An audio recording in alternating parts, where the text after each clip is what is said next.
Today we're sewing the Ashton top from Helen's Closet Patterns. This all-season staple is simple to sew, endlessly versatile, and perfect for using up those beautiful fabric leftovers in your stash. I'll be making View B the cropped length with a clean bias binding finish for the neckline and armholes. Whether you layer it under a cardigan in cooler weather or pair it with high-waisted shorts for summer, this top is a timeless piece you'll reach for again and again. Let's get started.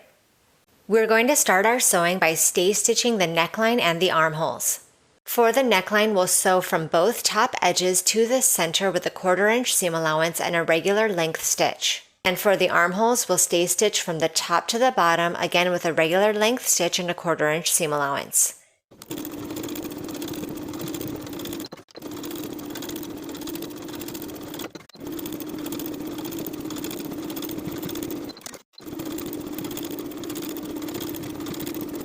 Repeat the exact same process to stay stitch the neckline and the armholes for the back bodice piece. And if you're sewing the facing version, you'll want to stay stitch the neckline and the armholes for the facings as well. I've transferred the dart markings onto the wrong side of the fabric for the front bodice piece. Now I'll pin the darts in place.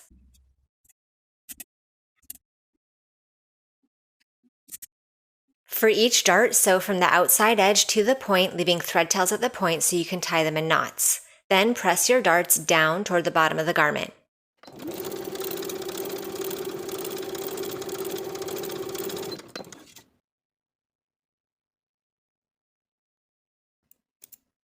Finish the raw edges of the shoulders and the side seams separately for the front and back bodice pieces.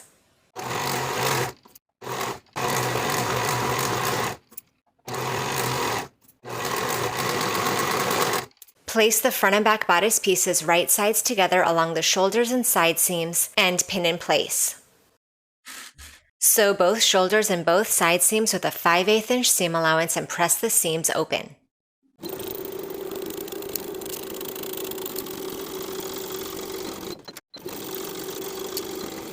Fold and press each long edge of your armhole binding to the wrong side by 3/8 of an inch.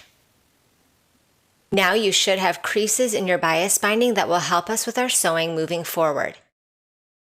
With right sides together and raw edges even, pin your bias tape to the armhole. Start your pinning along the lower back edge.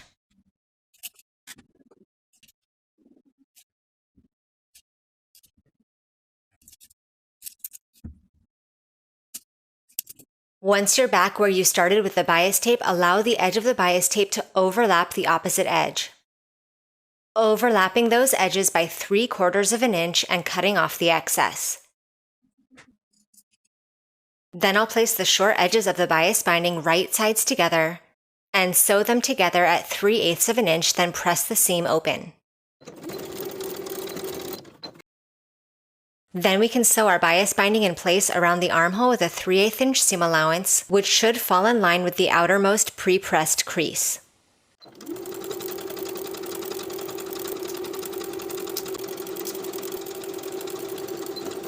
Trim your seam allowance down to a 1/4 of an inch.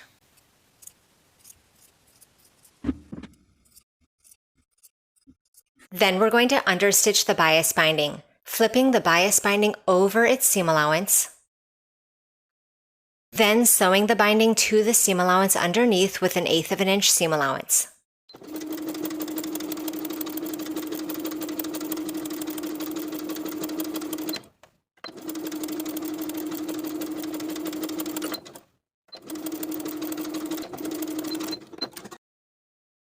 Fold the bias binding along its outermost pre-pressed crease, then fold it once more along the main seam line.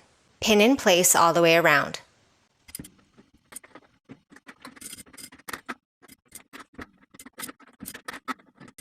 Top stitch the binding in place with a 3/8 inch seam allowance, edge stitching close to the innermost fold of the bias tape all the way around.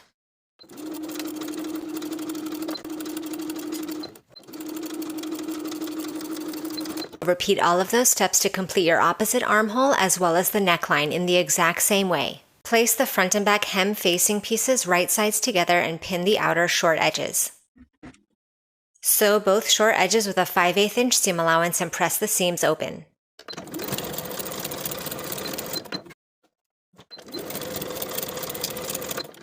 Fold and press the unnotched edge of the facing to the wrong side by 3/8 of an inch all the way around.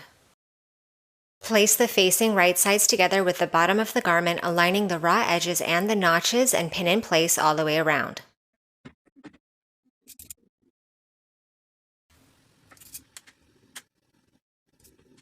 Sew the facing in place all the way around with a 3/8 inch seam allowance.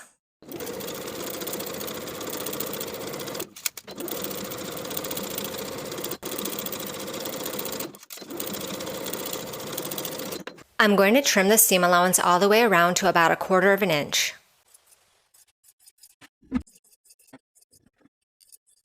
Then we're going to understitch the facing in the same way as we did for the bindings, turning the facing over its seam allowance, then sewing the facing to its seam allowance underneath with an 1/8 of an inch seam allowance all the way around the bottom edge.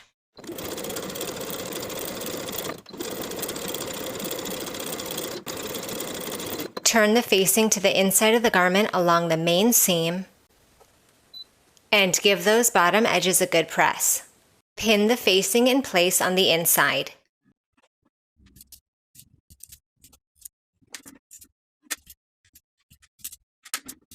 Edge stitch close to the upper inner folded edge of the facing all the way around.